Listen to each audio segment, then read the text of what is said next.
akan sendiri karena ada dua teman Kak Ardi yang ada di depan saya. Dan kita bakalan bahas seputaran membangun generasi sehat, cerdas, dan kuat melalui gerakan Sobat Anak-anak Bersinar. Dan di pagi hari ini, seperti yang tadi Ardi bilang, nggak sendiri karena seperti biasa, kalau bahas soal anak-anak bersinar pasti ada Kak. Siapa ya? Ada Kak Tanti. Halo Mas Selamat Ardi, pagi.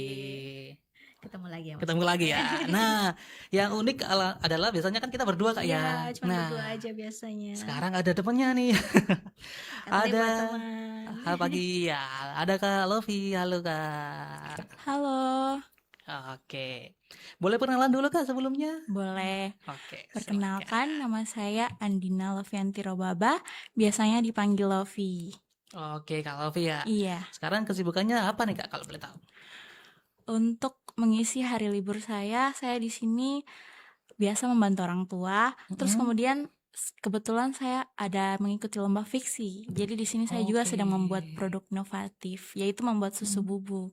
Oh begitu. Iya, Oke, keren juga ya Kak ya. iya, Oke, baik-baik. Nah, teman-teman tahu nggak sih kalau misalnya Kak Lovi ini ya adalah salah satu sobat bersinar BNN, betul Kak Iya, ya? benar. Oke, keren banget. Nah, kita akan bahas banyak banget seputaran gerakan ini ya, gerakan Sobat Ananda Bersinar ini dengan Kak Tanti dan juga Kak Lovi. Dan buat teman-teman yang mau bergabung juga bisa banget melalui WhatsApp kita di 081299710222 atau bisa juga di live streaming kita di Facebook RRI Pro 2A.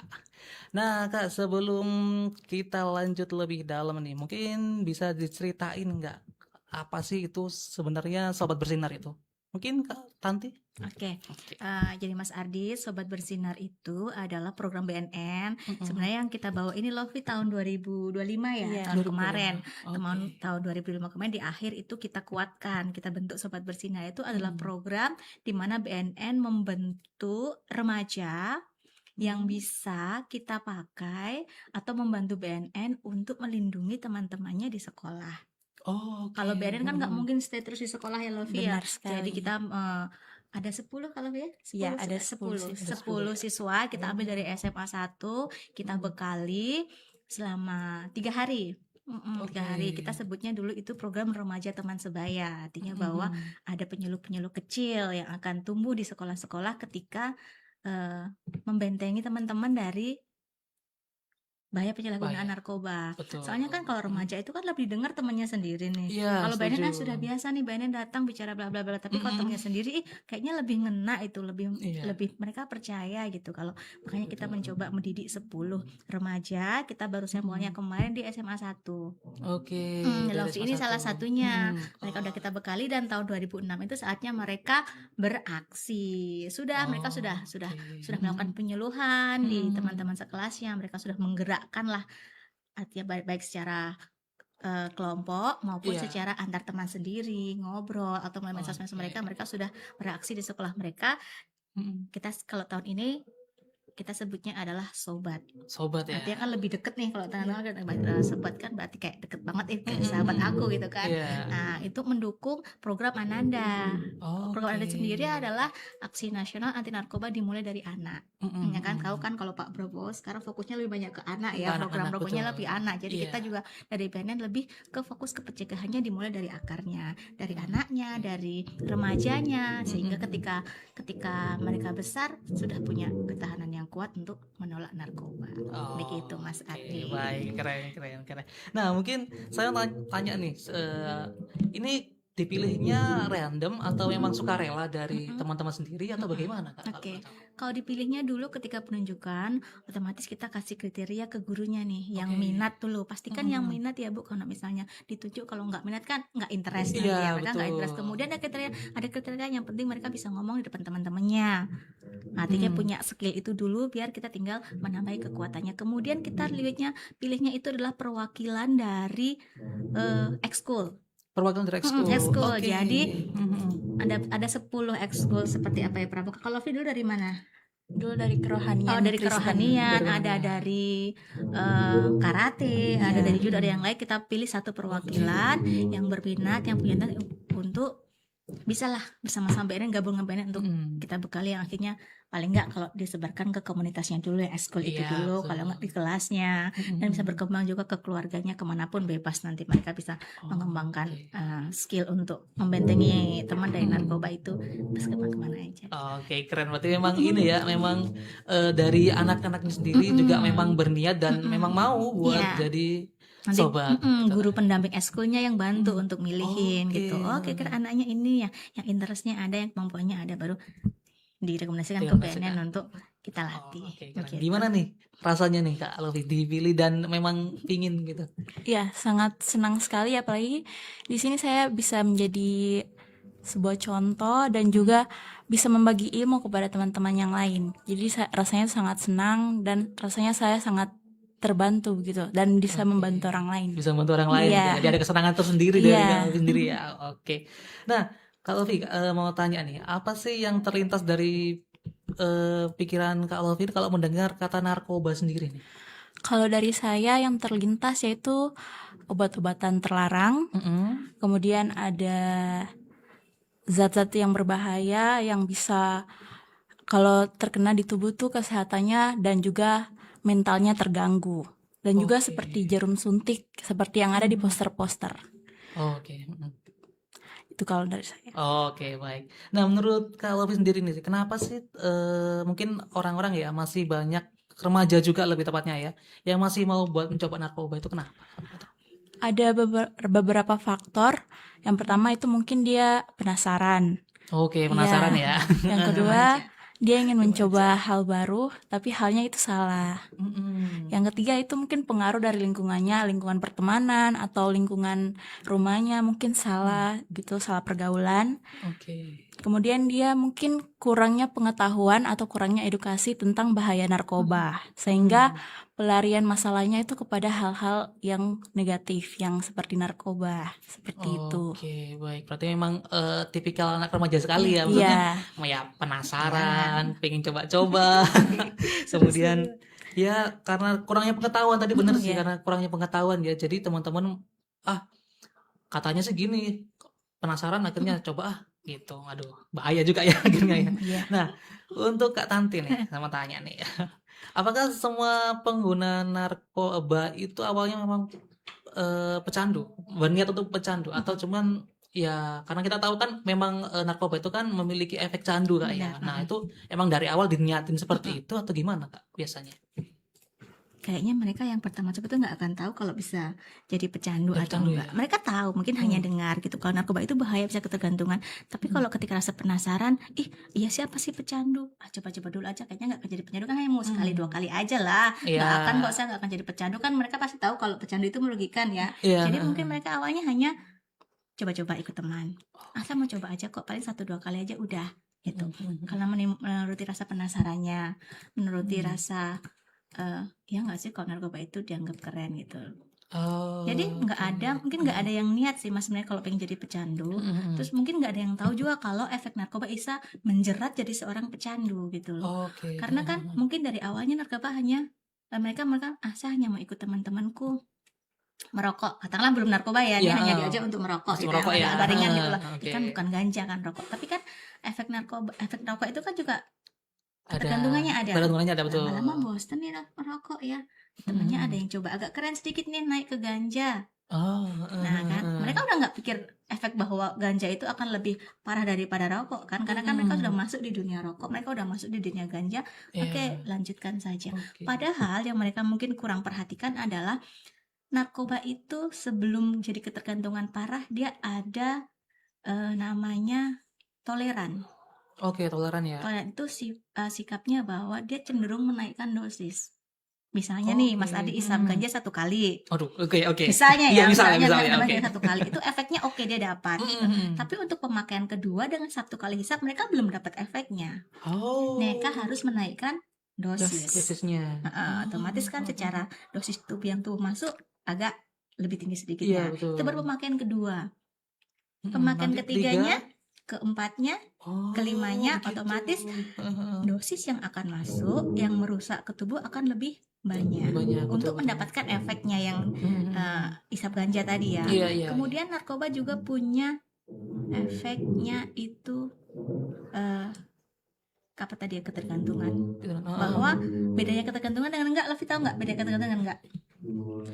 Ketergantungan itu bisa Mau lagi ya mau gitu lagi, ya. sedangkan kalau tidak ya Ya biasa aja. aja. Biasa aja. Nah, bedanya itu kalau narkoba, kalau ketergantungan itu mau lagi. Soalnya kalau tidak dapat, itu badannya sakit. Oh, malah sakit Iya. badannya. Ada rasa sakit. Jadi ketergantungannya kan lebih beda kalau kita ketergantungan dengan boba gitu loh. Oh, iya. Dapat boba kita senang, tapi kalau nggak dapat boba kita biasa aja. Biasa kan? aja, Ya, ya. betul. Tapi kalau narkoba, kalau nggak dapat narkoba, secara badan karena dosisnya hilang tadi, badannya sakit. Ada kecemasan yang timbul. Contoh anak-anak sekarang Mas, ketergantungan game. Oh iya. Bagaimana kalau mereka nggak dapat game?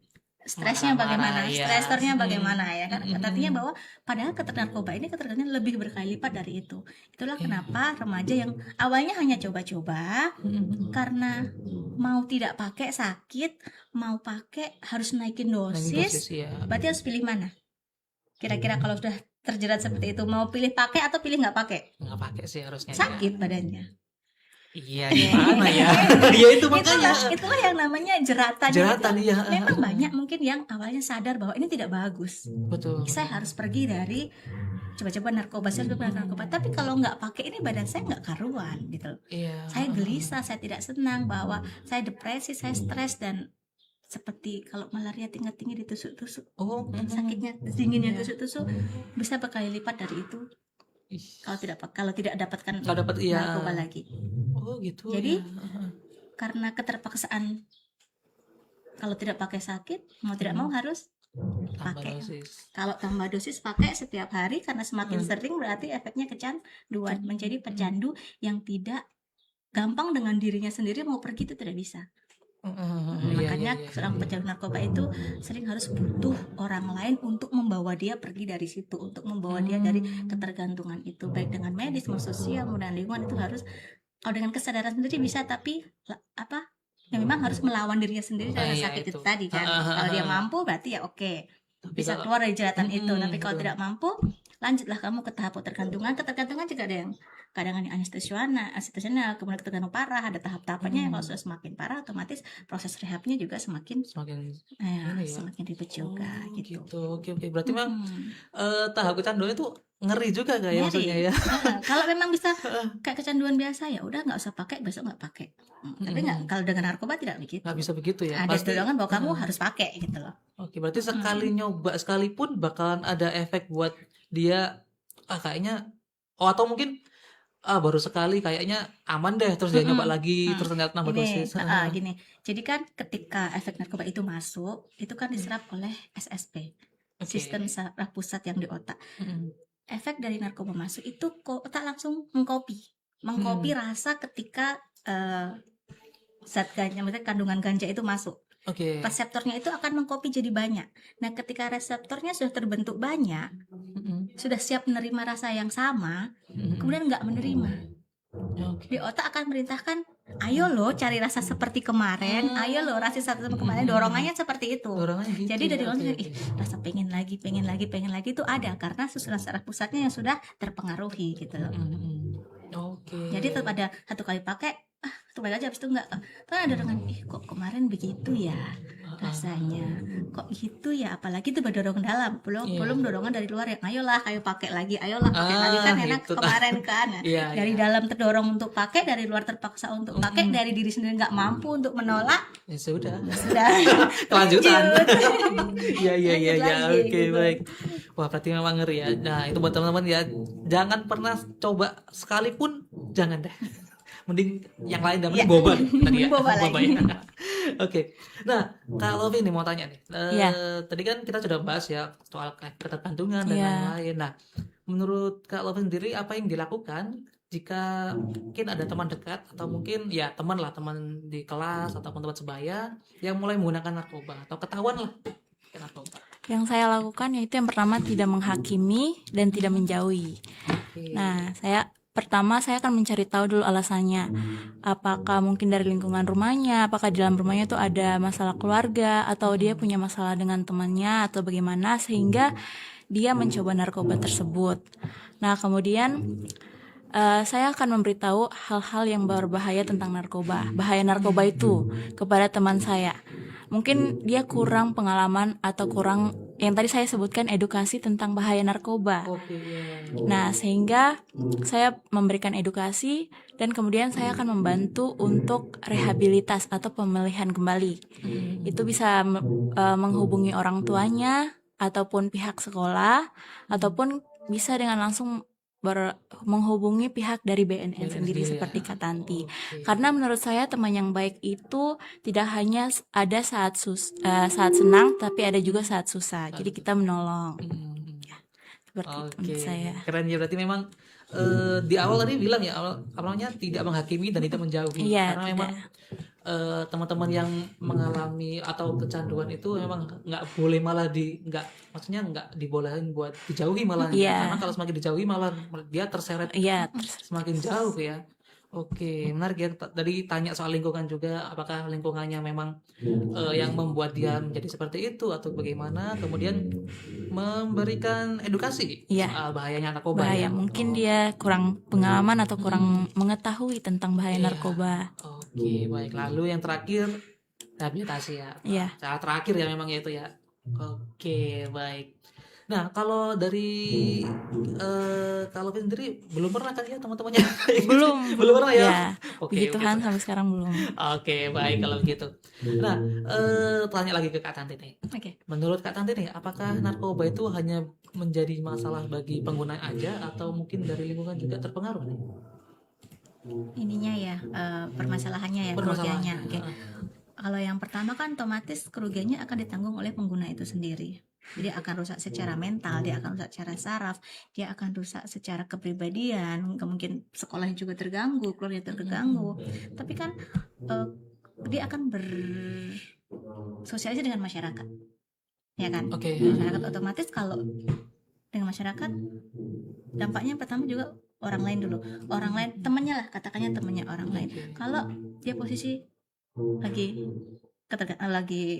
terpengaruh gitu, contoh terpengaruh lagi pakai gitu, dia lagi nggak bisa bedakan ini. Coba kalau dia naik motor, berarti kan kalau dia naik motor, dia lagi offline itu naik motor, yang rugi bukan dia sendiri kan. Kalau dia jatuh dengan sendirinya oke lah, ya dia sendiri yang rugi. Tapi kalau jatuh tabrak orang, orang duduk aja kan bisa ditabrak. Padahal orangnya nggak salah, mungkin kalau sama pengendara kejadian kecelakaan ya. Tapi kalau orangnya duduk di pinggir jalan baru dia ngeplay, nanti tabrak orang, berarti yang rugi sudah orang lain tuh. Itu baru dari segi interaksi dia dengan orang, dengan saat itu ketika ngeplay. Kemudian ketika ke keluarganya, kalau tahu anaknya pecandu, keluarganya bagaimana? Waduh. Ya kan, rugi nggak? Apalagi sebagai orang tua nggak mungkin kan nggak menolong gitu. Betul, ya. Belum lagi kalau misalnya ada nih orang tua yang tahu, jangan sampai nih nanti orang lain tahu kalau anakku pakai narkoba. Nah, itu. Nama baik keluarga lagi. Belum lagi keluarganya, kalau keluarga pejabat ya, Love ya, merugikan sekali untuk keluarga. Betul lagi. Iya. Makanya kalau bersedekah ke temannya, kemudian dampak ke keluarganya, contoh ke masyarakatnya. Kalau di masyarakat lingkungan sekolah saja, kalau sudah ada satu pemakai narkoba, apakah masyarakatnya masih akan mau dia tinggal di situ? Misalnya di sekolah saja, di sekolah sudah ada orang yang pakai narkoba, tapi sekolahnya bagaimana? Tetap akan berusaha melindungi sekolah itu biar bersih kan? Akhirnya yang dikalahkan siapa? Bisa dikeluarkan dari kalau ada bagus kalau dia direhab masih boleh sekolah, karena kan setiap sekolah peraturannya beda-beda. Ada yang masih boleh rehabilitasi dalam, ada yang peraturannya memang kalau pemakai narkoba harus dikeluarkan dari sekolah. Ya kan, lingkungan sekolah juga harus punya effort untuk melindungi lingkungannya dari bahaya penyakit, karena pasti akan menularkan ke murid yang lain, ke teman yang lain. Kepala sekolah lagi yang pusing kan? Akhirnya kita sebagai orang tua juga harus pikir ke sekolah mana ya yang aman, yang memang nggak ada pengguna narkobanya gitu kan. Itu dari sekolah, masyarakat, teman, orang tua, kemudian dari pemerintahannya. Ya, yang harusnya anggaran kita bisa alokasikan mungkin untuk pendidikan dan lain-lain. Kalau banyak pemakai narkoba, otomatis harus ada anggaran lain untuk rehabilitasi mereka kan. Akan banyak ada program-program yang akan difokuskan pada rehabilitasi. Artinya bahwa penanganannya pun harus pemerintah juga punya program khusus, harus punya effort khusus untuk melindungi, untuk memperbaiki yang sudah terlanjur pakai, belum untuk membatasi biar barang itu tidak masuk. Karena kan kalau pemerintah pasti kompleknya udah lebih besar ya. Iya, Sudah betul bukan hanya ya. komplek pembinaan, artinya dari mana barang dia masuk, siapa yang tawarkan, siapa yang di dekat-dekat dia biar nggak ketularan. Ya, otomatis bahwa kembali lagi bahwa emang semuanya bisa dirugikan secara lingkup kecil personal bisa dirugikan. Makanya kita kembali lagi ke mulai dasar lagi. Kita membentengi masing-masing anak dulu biar punya ketahanan dirinya, paling nggak untuk menghindar untuk dirinya sendiri dulu sudah. Kalau enggak, biar kalau sudah dirinya sudah mampu baru bisa mengajak teman-temannya untuk bersama-sama menghindar. Gitu. Jadi kan narkoba ini kecil karena kan narkoba itu sebenarnya bukan hanya penyalahgunaan obat. Kalau dahulu penyalahgunaan obat orang hanya pengen dapat efeknya pakai narkoba seperti itu. Tapi kalau zaman sekarang kan sudah dibisniskan, Mas. Iya kan? Tahu harga narkoba berapa kan? Di Jakarta harga berapa, di Makassar harga berapa, di Papua Barat harga berapa.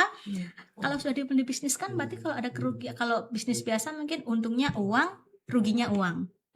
Kalau narkoba untungnya uang, ruginya apa? Generasi kita kan. Ya, artinya bahwa sudah ketika narkoba dijadikan bisnis, mereka nggak akan pikir lagi apa kerugiannya. Tetap mereka yang penting untung, barang masuk banyak, yang penting yang beli banyak. Masalah mereka mau rusak kah, mau apakah, pemuda, bukan urusan yang saya mau cari keuntungan gitu. Jadi narkoba memang bisa dilihat dari banyak hal, dari hukumnya, dari segi bisnis keuntungannya, dari penggunanya. Dan kita saat ini memfokus untuk di bagian pencegahannya. Karena itu adalah yang lini paling depan, lini paling dasar sebelum mereka masuk ke lini-lini yang di tahap-tahap berikutnya. Oke, baik. Berarti memang dari skala yang kecil, maksudnya dari skala pengguna satu aja bisa sampai berpengaruh, efeknya bisa harus banyak yang bekerja. Apalagi kalau makin banyak penggunanya. Nah, itu lagi. Effortnya harus banyak lagi. Karena kan narkoba itu nggak bisa sendiri, nggak bisa hanya orang tuanya sendiri yang membawa dia untuk keluar dari ini. Nggak bisa juga hanya satu instansi, nggak bisa hanya BNN sendiri, nggak bisa. Tetap harus semua peduli, semua. Karena kan narkoba ini kan kayak gunung es gitu kan, yang kelihatan segini, tapi yang nggak kelihatan kan di bawahnya lebih banyak. Oke, yang kelihatan kita bisa atasi, yang nggak kelihatan bagaimana? Nah, betul. Makanya banyak sekali yang rugi kalau misalnya satu remaja aja terjerat narkoba, baik kalau sekian banyak narkoba itu ya kan banyak kerugian, baik pecandunya, baik masyarakat, baik kita semuanya. Oke, baik. Dan tadi menarik ya, maksudnya tadi bilang kalau misalnya yang paling awal adalah mencegah diri terlebih dulu ya. Nah, berarti untuk sobat bersinar juga berarti sudah ini ya dibentengi banget ya.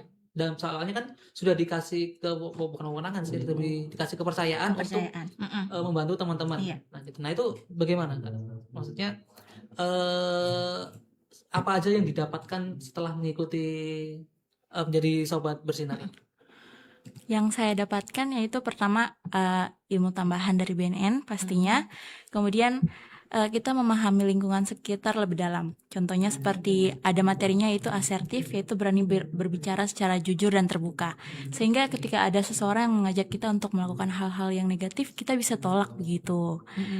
Dan juga kita di sini dapat mengenali gejala-gejala narkoba serta teman-teman yang mungkin bisa untuk terjerumus seperti yang tadi Kak Tanti bilang, yang sudah menggunakan merokok dan juga minum-minuman seperti itu. Oke, baik. Berarti untuk dari segi sobat bersinar sendiri itu sudah tahu ya, maksudnya ciri-cirinya bagaimana, kemudian bahkan teman-temannya mungkin ada peluang buat coba-coba tahu ya. Mereka sudah tahu. Karena kalau untuk pas 3 hari itu yang kita tanamkan, pertama harus kita bentengi 10 orang ini dulu kan. Betul, sebelum mereka bisa membentengi orang lain kan. Kita bekali mereka dengan 3 aspek, Mas. Yang kita sebut dulu itu dengan ketahanan diri remaja anti narkoba. Dia ada regulasi yang bagus, dia ada asertif, dan dia harus punya reaching out yang bagus. Kalau kita sudah 10 orang ini sudah ngelotok lah atau sudah paham betul tentang ketahanan diri, otomatis orang-orang akan, teman-teman juga akan lihat dong. Ya kan, ketahanan diri mereka bagus nih dalam menyikapi narkoba. Seperti yang tadi, kalau ada yang pakai, nggak buru-buru untuk dijudge bahwa kamu pemakai, bukan dihindari, tapi justru malah didukung gitu, dibela untuk ya coba ada di situ. Mungkin kalau remaja-remaja yang lain yang yang nggak seberkemampuan mereka mungkin akan makin narkoba, udah deh, jangan main sama dia, jangan udah. Tapi kalau sobat bersinar kan mereka punya kemampuan untuk ayo kamu keluar dari situ gitu loh ya, ayo kamu jangan ke situ lagi. Nah, mari sama-sama didekati, dikasih tahu apa sih masalahnya, apa sih ini. Jadi mereka sudah, semoga bekal itu menetap di mereka. Memang kan kalau yang sekali 2 kali belajar mereka masih apa sih ketahanan diri itu sih, apa sih regulasi, apa sih. Tapi kalau sudah sedikit demi sedikit dia terapkan di masing-masing mereka hidup sehari-hari, mereka punya ketahanan diri yang mantap ketika dewasa nanti. Oke, berarti ini istilahnya kayak bibit-bibit Iya, ya, bibit-bibit bibitnya yang kita ciptakan yang bagus dulu. Oke, baik, menarik. Nah, kalau Lovi sendiri kan sebagai sobat bersinar ya di sekolah SMA 1 ya? Betul? Iya, benar Nah, sekali. gimana pandangan teman-teman nih, kayak misalnya, wah, kayak kalau Lovi ini bisa jadi panutan nih karena jadi salah satu sobat bersinar BNN. Gimana tanggapan teman-teman? Iya, tanggapan teman-teman pertamanya tuh mereka sangat kagum, bangga, apalagi soal narkoba. Mereka tuh kan istilahnya kami belum terlalu mengenal juga, hanya tahu narkoba itu berbahaya, jangan didekati. Jadi mereka dengan adanya teman seperti saya, mereka itu bisa bertanya-tanya lebih lanjut begitu. Apalagi saat saya kemarin mengedukasikan kepada teman-teman yang lain, itu mereka secara senang dan secara bangga sekali. Jadi tanggapannya sangat-sangat bangga. Berarti memang positif ya tanggapan mereka ya buat Kak Lovi sendiri ya. Oke, nah itu kalau boleh tahu nih, itu kakak edukasinya berupa dalam kelas edukasi atau sekedar sharing dengan teman-teman waktu main atau gimana? Ada yang waktu main juga dan juga ada yang saat di kelas. Nah, saat di kelas itu saya menggunakan materi dengan PowerPoint atau dengan slide. Jadi bisa dibilang teman-teman itu lebih mengerti dan lebih bisa membentengi dirinya. Sedangkan kalau teman-teman yang bertanya kepada saya, itu saya bisa menjawab dan bisa memberikan solusi kepada mereka.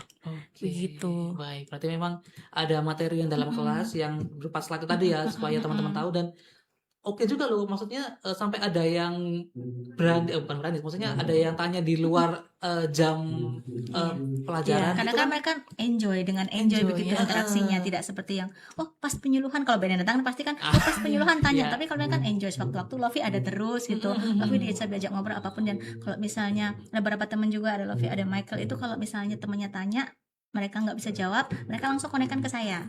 Kak, tadi ada yang tanya ini temenku kayak tentang vape gini-gini. Memang ya bener ya Kak, efeknya gini. Nah, otomatis langsung bahan-bahanku yang tentang vape, tentang narkoba langsung kirim ke mereka. Nih, edukasi ke mereka nih, ini vape nih, ini vaping nih, ini langsung aku sebarkan ke mereka biar mereka menyebarkan juga ke teman-teman yang lain. Gitu. Oke, berarti memang sangat ini ya. Ini programnya kita harus punya ML bagus di situ nih, Mas. Betul. Oke, setuju. Oke, masih bersama Kak Lovi nih. Pernah nggak Kak Lovi ngerasa tertekan untuk mengikuti teman meskipun sebenarnya Kak Lovi itu nggak setuju? Pernah, apalagi saat SMP itu rasanya tuh nggak enakan buat nolak. Nggak enakan. Oke, nggak pernah nolak. Iya. Tapi puji Tuhannya nggak pernah diajak macam-macam. Paling cuma ke mall yuk atau nongkrong yuk. Bolos yuk. Enggak ya? Tidak aman ya. Aman. Ya. Oke. Sehingga setelah saya mengikuti pelatihan di SMA dengan Kak Tanti dan teman-teman BNN yang lainnya, kita kan diajarkan untuk tadi komunikasi asertif, yaitu komunikasi yang terbuka dan jujur. Sehingga di situ saya mengembangkan komunikasi saya sehingga lebih terbuka, jujur, dan saya bisa memilih lagi kegiatan mana itu yang lebih baik atau yang kurang baik, sehingga ajakan yang seperti nongkrong yang berlebihan sampai larut malam itu saya udah mulai tidak. Saya tidak, jadi berani berkata tidak kepada yang kurang baik atau yang tidak baik seperti rokok gitu. Oke, baik, bagus sih berarti ya, memang setelah dapat ajaran itu malah sip. Oke. Nah, kita kembali ke Kak Tanti lagi. Keterampilan hidup apa yang paling penting agar remaja ini terhindar dari narkoba nih, Kak? Oke. Pertama adalah mereka bisa secara senang, mau, kuat, berani menghindar dari penyalahgunaan narkoba. Oke. Ya, otomatis mereka harus, yang penting memang dirinya mereka sendiri dulu. Remaja harus punya kemampuan untuk menghindar, menolak. Menghindar dan menolak. Kalau nggak bisa menolak, malah berarti menghindar. Tapi kalau bagus lagi bisa menolak segala bentuk penyalahgunaan narkoba, baik yang dari temannya, baik yang dari medsos, atau baik dari tekanan. Kan beda nih kalau yang ngajak misalnya teman dari luar kan nggak begitu deket kan. Iya, Ya otomatis betul. untuk say no-nya gampang, nggak ada tekanan. Betul. Tapi beda lagi kalau yang ngajak teman Teman dekatnya, dekat. Iya. sahabatnya, yang mungkin dia dapat pengaruh dari kelompok yang lain, kemudian diajak sahabatnya itu diajak gitu. Tapi kan entah dia mau nggak enakan nanti kan. Tapi kan kalau dia sudah bilang, oh nanti kalau saya nggak asertif, kalau nggak enakan berarti kan nggak asertif ya. Iya. Dan saya bisa gampang ikut mereka. Oh berarti saya belum asertif. Regulasi saya juga belum bagus. Saya nggak bisa memilih yang bagus apa yang tidak. Tapi kalau dia sudah bisa memilah bagus yang tidak, seperti Lofi tadi, siapapun yang mengajaknya, entah seberapa besar tekanannya dia, Iya. bahwa kalau menolak itu akan dijauhi teman, dia akan mampu berkata tidak. Oke. Ya, otomatis Iya, kalau iya. dia bisa berkata tidak, otomatis ke hal-hal buruk yang lainnya dia juga bisa untuk asertif dengan jujur, dengan berani, dia akan berkata tidak. Karena kan mengatakan tidak itu ada seninya juga. Nggak bisa langsung kan karena enggak, oh bisa dapat tonjok nanti. Iya, betul. Ya kan ya, bisa dapat Betul. tonjok. Ada seninya juga. Bagaimana sih kalau dengan remaja kita ada namanya 7 langkah ya, Laf ya. 7 Iya. langkah menolak narkoba. Artinya dengan mungkin sebutkan nama temanmu atau ajak dia ke kegiatan yang lain, dialihkan gitu loh. Misalnya diajak pergi bolos, jangan ke bolos lah, kita ke perpus aja atau kemana aja. Oke. Nah, mesti kemudian sudah kalau tekanan sudah makin besar, baru dengan tegas dia sebutkan nama ya, misalnya kan Ardi, Iya. sudah itu tidak bagus. Biasanya kalau orang sudah sebut nama itu kan sudah agak Iya, warning agak kan keras, ya. ya. Beda kalau hanya bicara, tapi kalau sudah sebut nama Ardi, sudah jangan paksa saya lagi, kamu jangan ke sana. Kalau emang sudah tekanannya masih lagi, berarti kan sudah tidak bisa mengajak temannya untuk hal yang baik. Iya. Lindungi sendiri. Oke. Kalau sudah nggak bisa, katakan ini kalau saya mau, dia saya kasih ajak ke hal yang baik, dia tidak mau, nih tetap Betul. mengotot ajaknya, udah lindungi sendiri. Udahlah, kalau kamu nggak mau ya sudah, yang penting saya tidak mau ikut kamu, saya mau pergi. Tapi kan hubungannya masih terjaga gitu loh. Terjaga, Dia iya. nggak, dia tidak menolak temannya, dia hanya menolak ajakannya. Ah, Ya, iya. kadang kan orang menolak, nggak mau dipakai buat ngerokok nih, berarti kau tidak teman dengan saya gitu. Itu yang bisa baku hantam, baku nonjok. Kalau langsung nonjok nolaknya langsung kontan-kontan gitu. Betul, ya. betul. Nah, kalau remaja yang kita harus mereka punya itu kemampuan untuk menolak dengan bagus tanpa merusak pertemanan, tanpa merasa nggak enakan. Jadi tetap dia bisa melindungi dirinya dari segala bentuk ajakan penyalahgunaan narkoba. Oke, baik. Berarti emang ada seninya juga ya buat nolak harus ya. harus ada seninya. Kalau nggak ada nanti malah Apalagi di sini kan, harus kamu kirinya kan agak Iya, besar iya. itu kasanya. Oke, baik. Nah, tadi menarik ya, apa namanya, cara untuk seni untuk menolak. Nah, dari kalau sendiri, apakah pernah untuk menerapkan hal itu atau bagaimana? Maksudnya dalam mungkin ada teman yang ngajak bolos atau mungkin ada teman yang mengajak hal yang negatif, apa pernah Lofi mengalami hal seperti itu? Pernah, contohnya kayak teman saya itu dia pernah mengajak saya untuk minum mabuk-mabukan dan gitu. merokok. Yang saya lakukan yaitu pertama saya bilang tidak. Saya bilang itu tidak sesuai dan tidak baik buat tubuh kita. Oke. Kemudian saya libatkan Tuhan di dalamnya. Saya bilang kalau begini nanti Tuhan marah sama kita loh. Jangan begini. Akhirnya teman saya itu kayak oh iya ya. Ya sudah, dia tidak jadi dan dia juga mulai mengurangi untuk mengajak dan juga mengurangi gaya hidupnya yang kurang baik. Iya. Baik. Jadi saya tidak menjauhi temannya, tapi saya mengingatkan terus-menerus kepada temannya. Jadi bukan tidak berteman lagi, tapi saya hanya mengingatkan teman saya untuk kembali kepada jalan yang baik. Iya, seperti itu. Keren sih kalau ini, maksudnya apa ya? Tadi kan kalau misalnya mau menolak, akhirnya ya udahlah itu urusanmu, urusanku, aku nggak ikut-ikut gitu kan. Tapi kalau ternyata bisa juga buat mengajak untuk pergi dari itu.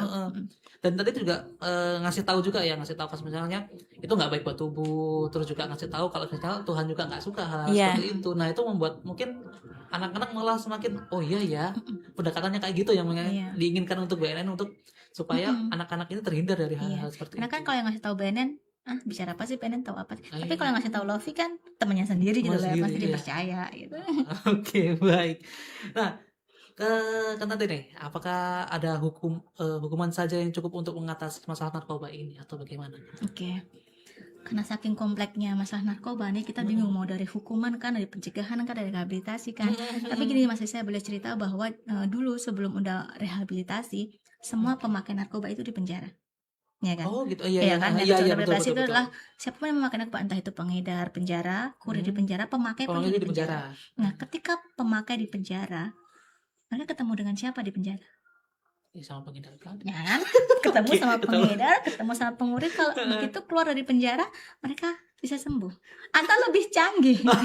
Itu lagi makanya Iya kan? diskusi di dalam. Dia diskusi dalamnya, oh hanya pemakai tidak tahu meredarkan, ketemu pecandu, ketemu pengedar di penjara, akhirnya yang ketika selesai penjaranya keluar bukan jadi bagus, Yang bukan jadi baik, pulih, iya. artinya wah saya sudah punya kemampuan yang lebih, itu saya bukan hanya bisa pakai tapi saya bisa ajak orang lain untuk pakai lagi. Itu makin membahayakan kalau dari Iya, segi iya. hukumannya saja.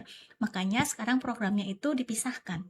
Kalau dia memang ada kurirnya, ada atau pengedarnya, dia akan tekan kaki hukumnya di Oke. penjara Iya. tuntutannya. Tapi kalau dia murni hanya pemakai Pemakai, iya. tanpa ada unsur mengajak orang, tanpa ada unsur mengedarkan barang, dia hukumannya rehabilitasi. Rehabilitasi itu ya. Rehabilitasi itu sebenarnya kalau hukumannya lebih ngeri lah sebenarnya, karena kan kalau di penjara mungkin ya nggak bisa keluar gitu. Oh, Kalau iya. rehabilitasi itu kan yang rehabilitasi sudah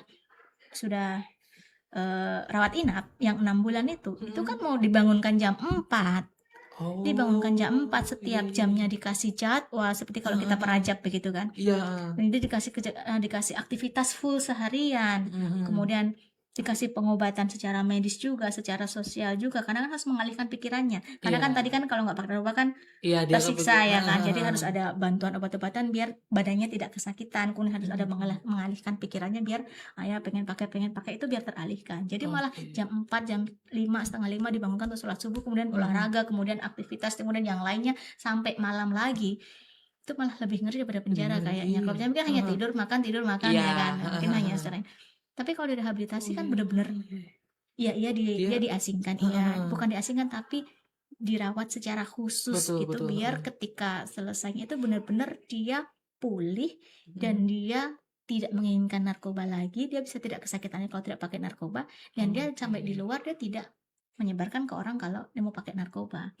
Jadi sudah mulai, jadi selain hukuman tuh sudah ada pemisahan begitu penanganannya gitu loh. Dan hukumnya kalau memang dia tidak pakai, ya silahkan jalani hukumanmu gitu loh. Tapi kalau dia pemakai tanpa hukuman pun dia harus selayaknya kan disembuhkan ya. Betul, dipulihkan. iya, Itu iya. dapatkannya program rehabilitasi. Rehabilitasi tadi Jadi ya, kalau oke. dari hukumnya kita juga ada, dari rehabilitasinya juga ada, dari pencegahannya kita juga ada. Oke, baik. Menarik. Berarti memang rehabilitasi ini istilahnya bisa dibilang kayak membentuk ulang ya, maksudnya membentuk ulang kebiasaan yang buruk sehingga dikembalikan lagi di posisi awal sebelum dia memakai. Iya. Oh, Karena kan kalau misalnya pemakai itu kan kadang namanya juga sudah jelek kan Mas. Iya betul. Ya kan, Oh, dan kayak temannya gitu. kalau pakai gitu kan. Dia pun akan didampingi ketika nanti selesai dari keluar dari tempat rehab, dia kembali ke masyarakatnya, dia kembali ke sekolahnya, belum tentu diterima. Iya, Dia itu. bisa down lagi kan. Iya. Dia bisa down lagi, dia bisa pakai lagi kan. Nah itu Betul. pendampingannya juga harus ada, tetap ada, nggak dilepas. Oh selesai rehab sudah gitu. Artinya kita didampingi bahwa jangan sampai dia relapse lagi, karena kan orang kalau down, percuma gue sembuh di rehab tapi masyarakat nggak nerima aku kan, percuma gue sembuh kalau sekolah juga nggak nerima aku lagi, teman-teman masih ngejauhin aku. Nah tetap didampingi bahwa kamu bisa kok melalui itu semuanya. Ya memang masa lalu seperti itu, tapi kan kamu sudah bisa tidak pakai lagi, kamu sudah bisa untuk bersosialisasi dengan bagus, otomatis kamu bisa mulai merintis dari awal. Nah pendampingan setelah rehab pun juga diperlukan, karena kalau pecandu narkoba itu tidak bisa dikatakan sembuh, dia hanya bisa dikatakan pulih, karena kan reseptornya sudah terbentuk tuh. Iya. Di sana terbentuk bahwa pakai narkoba itu seperti dia rasanya. Itu tuh yang rawan dia untuk bisa relapse lagi, bisa pakai lagi gitu. Oke, berarti memang dorongan dari lingkungan itu sangat berpengaruh ya Lingkungan setelah penting sekali. rehabilitasi itu berjalan. Kalau dapat lingkungan jelek lagi ya berarti Iya, kena lagi. otomatis dia sudah pernah pakai gitu ya, otomatis ya gampang Gampang. terjerumus lagi. Aduh itu. Iya. Nggak selesai lingkarannya. Nah itu dia makanya. Oke, berarti memang membentuk lingkungan berarti memang harus benar-benar mencari lingkungan yang baik, dan juga ya terlebih lagi ya itu tadi ada dengan adanya Sobat Bersinar ini membuat lingkungan di sekitaran tadi di sekolah ataupun di lingkungan rumah lebih sehat lagi. Oke, baik. Nah kita beralih ke Kak Lovi lagi nih. Iya. Nah Kak Lovi, bagaimana sih cara membuat kampanye anti narkoba yang menarik di generasi muda sekarang itu? Baik, kalau menurut saya kampanye anti narkoba yang menarik untuk remaja yaitu yang pastinya harus dibuat secara kreatif dan buat dekat dengan kehidupan remaja.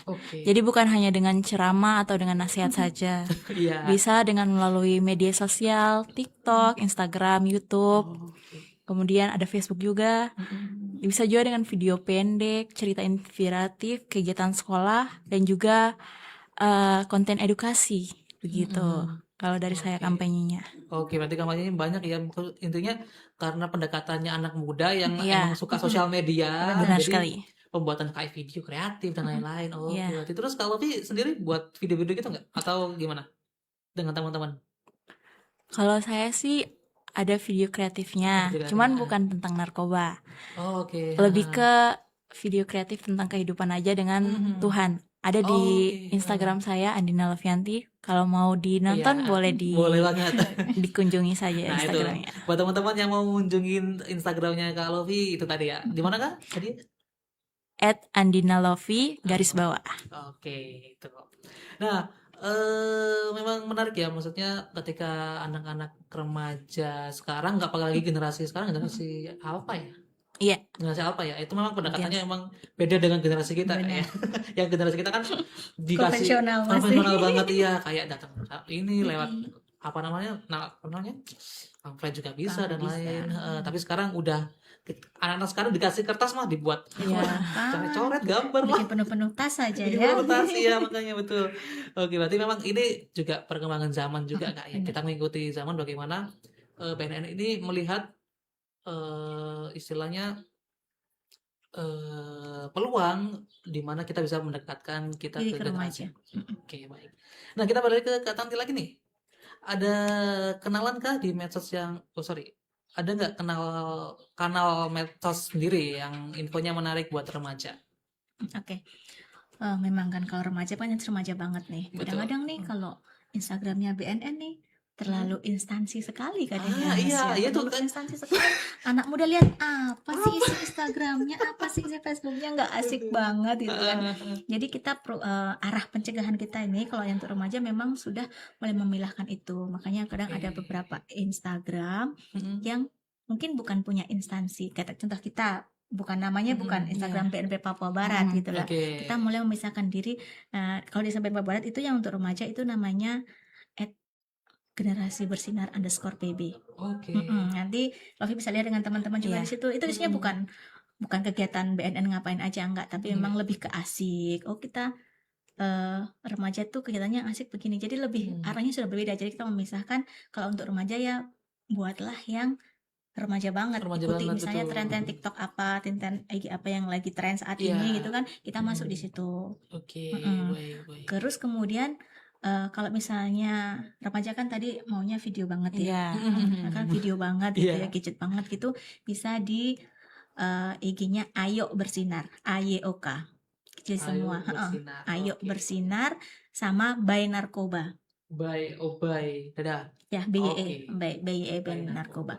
Di situ lebih ke pakai aplikasi kita itu untuk menyampaikan pesan kayak video. Jadi video udah Oke. bukan video orang lagi, video EA, Oh, sudah udah video, oke, sudah iya, video iya. yang kartun-kartun begitu. Jadi lebih semoga dengan itu, dengan gaya yang Iya. gaya penyampaian baru kan anak lebih iyo nih aku banget gitu kan, Iya. remaja banget. Jadi otomatis kalau mereka sudah bilang remaja banget, aku banget, mereka akan menarik dulu, minat dulu untuk menontonnya kan. Betul, Ya iya. kan? Kalau sudah menontonnya berarti isinya juga akan lebih gampang mereka serap. Setuju. Beda kan kalau misalnya penyuluhan ya emang masih ada, konvensional itu masih iya, ada karena betul. kan kita interaksinya di penyuluhan itu kan mungkin lebih dapet. Iya, Tapi kan betul. hanya sekian persen kan. Setahun sekali mungkin ya live-nya kalau kita Iya. ke sekolah ya. Tapi kan kalau dengan Instagram kan kita bisa setiap hari. Setiap hari ya Bisa betul. sebarkan info, bisa. Dan sewaktu-waktu mungkin saat ini yang nggak merasa bahaya dengan narkoba akan fine-fine aja. Tapi kalau misalnya aku pengen tahu nih info sebenarnya vape ini ruginya apa sih? Nggak mungkin kan harus nunggu BNN datang baru mau tanya Iya, vape-nya betul. apa. Nah, langsung searching aja di Instagram kita pasti mereka ada. Vaping ada mungkinnya lebih ke Oke. video-video lebih remaja bisa terima dengan senang hati dan lebih mereka banget. Lebih banget ya, iya betul. Kita sudah cek karena itu di TikTok tadi ya, generasi bersinar PB, Ayo Bersinar dan By Narkoba. Nanti teman-teman bisa masuk di situ, bisa lihat-lihat. Kalau misalnya cocok bagus, bisa disebarkan juga ya. Karena Betul. kan kita berharap bukan hanya kita sendiri yang bebas narkoba atau bisa bersinar, tapi lingkungan kita, teman-teman kita bisa bersama-sama untuk menghindar dari penyalahgunaan narkoba. Oke, setuju banget. Berarti memang pendekatan dari PNN udah mulai ini ya, udah mulai banyak banget ya. Tadi Instagram juga ada 3 sampai ada 3 tadi generasi bersinar PB, kemudian Ayo Bersinar dan By Narkoba. Dan Keren sih menurut saya. Maksudnya apa itu memang yang mengelola juga BNN sendiri atau bagaimana, Kak? Kalau yang Bersinar PB itu Hmm? BNPB. Kalau Oke. misalnya Ayo dan Bayi Narkoba itu yang ngelola BNN Pusat. BNN Artinya pusat. bisa intinya bisa Oh, untuk oke. Heeh. eh, Untuk general semua semua juga. remaja yang ada di Iya. Indonesia ini. Oke, Udah oke. arahnya emang sudah kalau Hmm. remaja ya berarti begini nih model Oke. pencegahannya Pendengar. seperti ini. Oke. Gitu. Oke, siap, baik. Berarti memang memanfaatkan teknologi ya, Kak? Iya benar. Oke, oke, oke. Nah, kita beralih lagi ke Kak Lofi ini. Tadi berarti Kakak juga sudah menyebarkan dong apa namanya Instagram Iya, sudah ya. Nah, sudah. itu tanggapan teman-teman gimana? Apakah ada yang nge-follow atau cuman oh oke gitu aja? Tahu Em, nggak? Kalau misalnya. iya sih sebenarnya kalau saya menyebarkan di grup gitu kan, mereka Oke. kebanyakan cuma menge-read. Mungkin ada yang Mm-mm. follow, ada yang like Iya, begitu. Tapi oke. mungkin kebanyakan mereka like saja. Like saja ya. Iya. Ya mungkin karena masih Mm-mm. masih awal kali ya Kak. Iya. Jadi dia masih oh ini masih apa namanya? Oh video-video awal lah. Jadi Mm-mm. mungkin nanti kedepannya mungkin semoga teman-teman bisa ikutin dan juga seenggaknya mereka juga tahu lah info-info apa Iya. aja soal. Oke, baik. Kemudian Kak di sekolah Kakak kan sebagai sebentar. Kakak sekretaris OSIS. Iya. Oh, saya baru tahu. Penggede Oke. di sekolah. Oh, oke, siap, siap, siap. Oke, Kakak kan di sekolah kan sebagai sekretaris OSIS ya, Kak ya? Iya. Nah, program apa yang akan Kakak Lofi buat untuk mencegah narkoba ini? Kira-kira.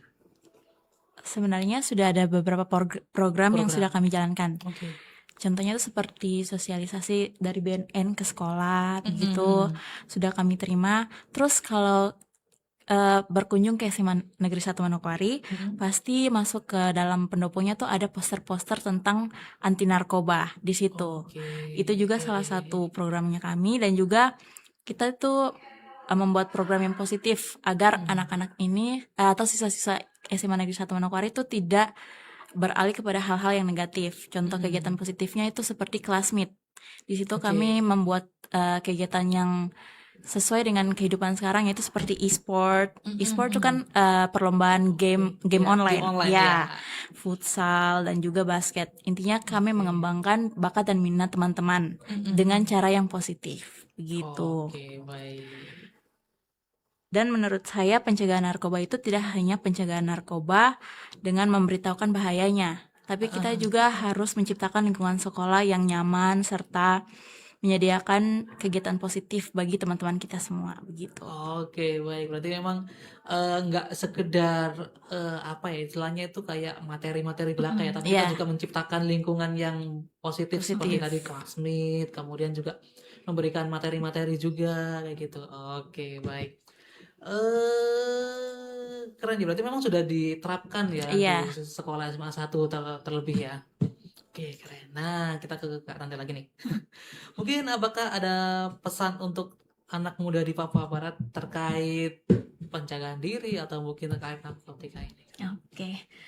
Buat adik-adik, remaja, anak-anak SMP, anak SMA, jika kalian suatu saat menghadapi bingung atau merasa bagaimana sih harus penyalahgunaan menghindari gitu loh, apakah saya harus ikut, apakah saya harus menghindar, coba ingat apapun yang iming-iming mereka tentang katanya pakai narkoba itu begini-begini ya, terus apa kalau pakai narkoba itu nanti akan dijauhi teman kalau nggak ikut, apapun yang akan kalian lakukan itu tidak akan sebanding kalau taruhannya adalah masa depan kalian. Ya kan, entah itu hanya persahabatan yang ingin kamu perjuangkan atau ingin nama baik atau anggap dianggap keren dengan pakai narkoba dan keren itu yang kamu menangkan, tapi itu tidak akan sebanding kalau masa depan kamu yang akan menjadi taruhannya. Karena kalau siapa pakai narkoba, pecandu narkoba, tetap masa depan kamu tidak akan sampai di sana. Oke, baik. Berarti memang buat teman-teman tuh seenggaknya hindarilah narkoba, jangan cukup tahu aja apa namanya dampak-dampaknya aja, nggak perlu sampai terjerumus ke dalamnya gitu. Nah, kita kembali ke Kak Lovin. Nah, kalau Kak Lovin sendiri untuk menyampaikan satu pesan kepada seluruh remaja yang ada di Papua Barat ini tentang narkoba, apa pesan dari Kak Lovin? Pesan saya untuk seluruh remaja di Papua Barat ini yaitu pertama, jangan coba-coba narkoba. Tolong jauhi narkoba dan gunakan masa muda kalian untuk mengejar cita-cita kalian. Mulai dengan belajar, kegiatan positif, mengembangkan minat dan bakat, serta membanggakan orang tua dengan prestasi yang baik. Ya. Karena apa yang kita tabur di saat muda itu akan kita tuai saat tua. Jadi begitu. betul. Jadi kalau bukan kita yang membangun Papua Barat ini, siapa lagi? Kalau bukan sekarang, kapan lagi? Papua Barat untuk semua, semua untuk Papua Barat. Iya. Siap, boleh. Sobat bersinar banget kan? Sobat bersinar Iya. banget itu makanya. Oke. Nggak salah berarti ya BNN Benar. menunjuk Alfi sebagai Iya. salah satu sobat bersinar ya. Betul. Oke, baik. Baik, terima kasih banyak buat Kak Tanti. Sama-sama, Mas Terima kasih buat Kak Lofi. Ardi. Semoga di sekolahnya dan juga teman-teman sobat bersinar yang lainnya tetap semangat, tetap menjaga apa namanya? Pesan dari kakak Iya. BNN. Semoga apapun yang disampaikan diterima oleh teman-teman juga dan juga masyarakat luas supaya kita ini Papua Barat terlebih ya terjauhi dari yang namanya narkoba atau penyalahgunaan narkoba tadi ya. Dan terima kasih buat Kak Tanti juga sudah gak capek-capek ya buat ngingetin kita soal Enggak, teman-teman untuk remaja. melindungi masyarakat dari kita nggak pernah capek. Gak pernah capek ya. Setiap hari juga nggak apa-apa, Mas. Kita juga gak apa-apa. Oke, siap. Nah, oke, baik teman-teman, terima kasih banyak sudah mengikuti perbincangan kita di Spada ya, Spada Pro 2 dengan topik tadi adalah membangun generasi sehat, cerdas, dan kuat melalui gerakan Sobat Ananda Bersinar. Dan buat teman-teman, terima kasih banget. Dan semoga ilmu yang kita dapat ini bisa tersebarluaskan bukan hanya ke teman-teman aja, tapi juga ke seluruh Papua Barat. Gitu. Oke, sekian dari Ardi di sini. Kita akan bertemu lagi di next Pada. Sampai jumpa, bye-bye.